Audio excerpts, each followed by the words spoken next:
जब कोई आपकी कंपनी छोड़ के जाता है और फिर आपको मिलने के लिए बुलाता है, कुछ फैक्ट एंड फिगर दिखाता है, तो आप कंफ्यूज हो जाते हो।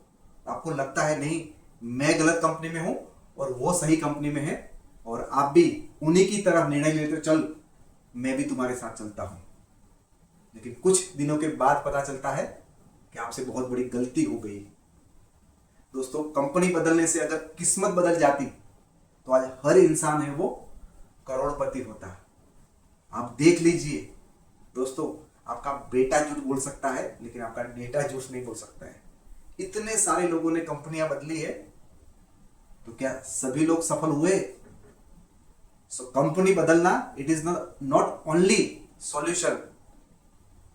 आज मैं आपको सिखाऊंगा कि जब भी कोई ऐसा इंसान आपको मिलता है जो आपकी कंपनी छोड़ के गया है और वो आपको ट्राई कर रहा है कि तुम भी उनके साथ आओ, आपको क्या सवाल करने हैं।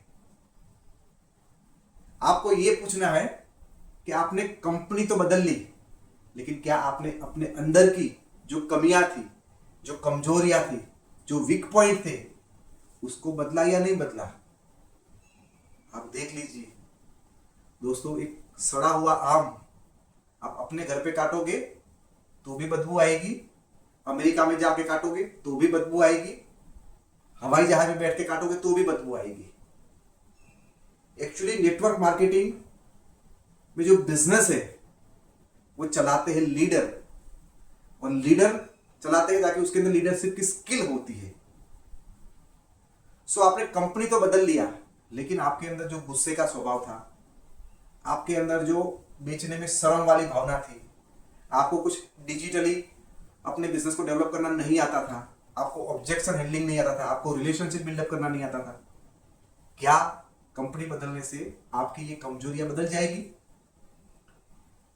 जरा सोचिए और आप भी उनको पूछिए, भाई कंपनी तो बदली, अपनी कमजोरियां बदल जाएगी क्या ऑटोमेटिक? और आप खुद समझदार हो, आपको खुद पता चलेगा कंपनी बदलने से फिजिकल आपका आईडी चेंज होता है, आप तो वही के वही रहते हो। तो क्या वही इंसान है, क्या सचिन तेंदुलकर है, वो बहुत अच्छे गोल कर सकता है? नहीं कर सकता, क्योंकि उसको क्रिकेट आता है। तो जिसको जो आता था उसी तरह से काम करेगा। तो आपको पहला सवाल पूछना है कि भाई कंपनी बदली, अपने आप को बदला कि नहीं बदला, अपनी कमियां को बदली कि नहीं बदली।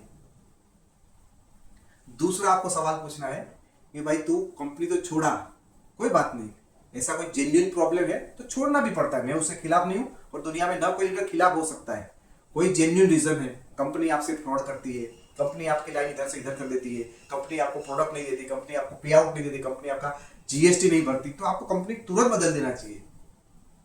ठीक है, ऐसे कारण थे या नहीं थे हमें पता नहीं, लेकिन आपने जब कंपनी छोड़ी तो क्या आपने अपने सीनियर से दिल खोल के प्रॉपरली बात किया, या बस यूं ही नाराजगी थी इसीलिए चले गए, बिना बात किए, बिना ओपनली डिस्कस किए? ऐसे हजारों लीडर को मैं जानता हूं, वो कंपनी छोड़ने के बाद 6 महीना साल के बाद पछताते हैं और बोलते वापिस मुझे आना है, लेकिन तब तक आईडी टर्मिनेट हो चुकी होती है। तो यदि आप ओपनली डिस्कस करेंगे ओपन माइंड से, तो शायद कहीं आप गलत कर रहे हो, कुछ मिसकंफ्यूजन है, मिसअंडरस्टैंडिंग है आपकी, तो वो दूर हो सकती है। क्योंकि आपका जो मेंटोर है, आपका जो सीनियर है, वो सही में बहुत तजुर्बेकार है, और उतना भी तो वो बेवकूफ नहीं होगा कि आपका पॉइंट ऑफ व्यू नहीं समझेगा। ज्यादातर मैंने यही देखा है कि जब एक छोड़ने वाला इंसान अपने अपलाइन को जब कभी कभी मिलने भी जाता है या पता चल जाता है, तो वो हमेशा आर्ग्यूमेंट के मूड में रहता है। वो हमेशा यही मानता है कि वो पुराना अपलाइन है, वो मुझे जाने से रोकने वाला है, और मैं तो जाना ही चाहता हूं। लेकिन दोस्तों, यही होता है कम्युनिकेशन। यही कम्युनिकेशन हमें काम में आता है हमारे प्रोस्पेक्ट के साथ, क्योंकि प्रोस्पेक्ट भी हमारे साथ जुड़ना नहीं चाहता है, हमें जोड़ना होता है। हमारा कस्टमर भी हमारे साथ खरीदना नहीं चाहता है, हमें खरीदवाना होता है। सो आपका अपलाइन वो कभी नहीं चाहेगा तुम छोड़ के जाओ, लेकिन यदि आपका पॉइंट वैलिड है तो मैं गारंटी के साथ बोलता हूं आपका अपलाइन आपकी बात से एग्री करेगा, यस तेरे लिए कंपनी छोड़ना सही है।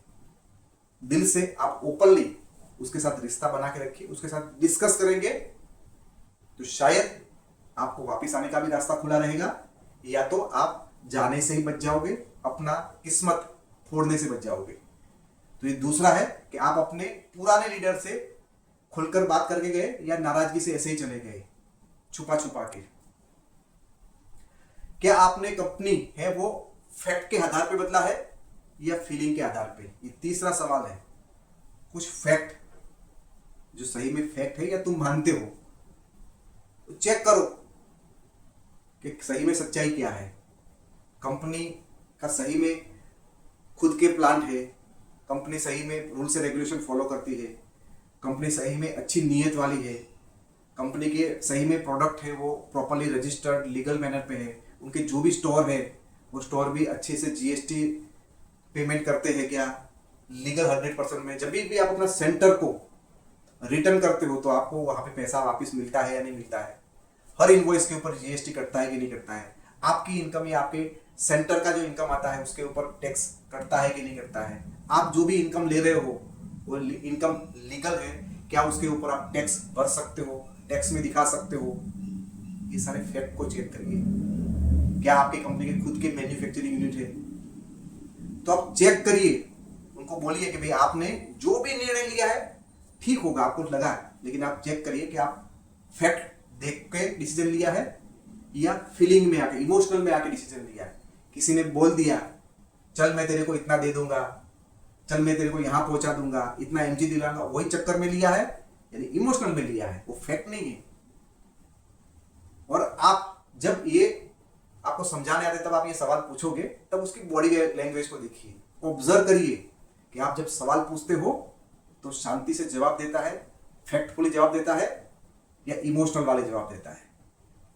यदि फैक्ट हो गए तो फैक्ट दिखाएगा, यस मेरी कंपनी इतने साल से चल रही है, मेरी कंपनी का टर्नओवर ये है, मेरी कंपनी का ये है, ये प्रोडक्ट के अंदर ये कंटेंट है, तो ये फैक्चुअल बेसिस के ऊपर डिस्कशन होना चाहिए। सिर्फ ऐसे ही इमोशनल नहीं, यहाँ पे आ जाओ टॉप की पोजीशन मिल जाएगी।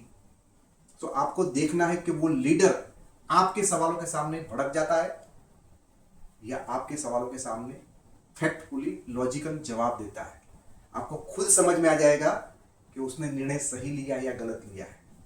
थोड़ा कम्युनिकेशन समझिए, उनके आई कांटेक्ट में रहिए, उनकी बॉडी लैंग्वेज को देखिए, आपको खुद पता चल जाएगा कि उसने इमोशनल में आके गलत डिसीजन लिया है, तो वो तो फंसने वाला है। आप बच सकते ऐसा ऑब्जर्व करके। कंपनी मत बदलिए, पहले खुद से सवाल पूछिए, वरना बार बार नई शुरुआत करेंगे लेकिन कभी अपनी मंजिल पे नहीं पहुंचेंगे। यदि आपको लगता है कि नहीं यही टॉपिक के ऊपर और होना चाहिए तो आप मुझे कमेंट में लिखिए दोस्तों, उसका पार्ट 2 और मैं लेके आने वाला हूं कि और क्या आप पूछ सकते हो वो लीडर को, ताकि आपको समझ में आए उसने सही डिसीजन लिया है या गलत लिया है। तो मिलते हैं दोस्तों एक नेक्स्ट पार्ट 2 के अंदर, जिसमें हम समझेंगे कि छोड़ने वाले के सामने हमें क्या सवाल पूछने हैं। गलती से भी अपने करियर को बर्बाद मत करिए, क्योंकि ये बिजनेस आपके लिए नहीं है, आपकी आने वाली पुश्तों के लिए है। सोच समझ के, समझदारी से, बहुत ही सच बुद्धि के साथ सोच समझ के डिसीजन लीजिए, ताकि आपके बच्चे को पछताना ना पड़े। मिलते हैं पार्ट 2 के अंदर।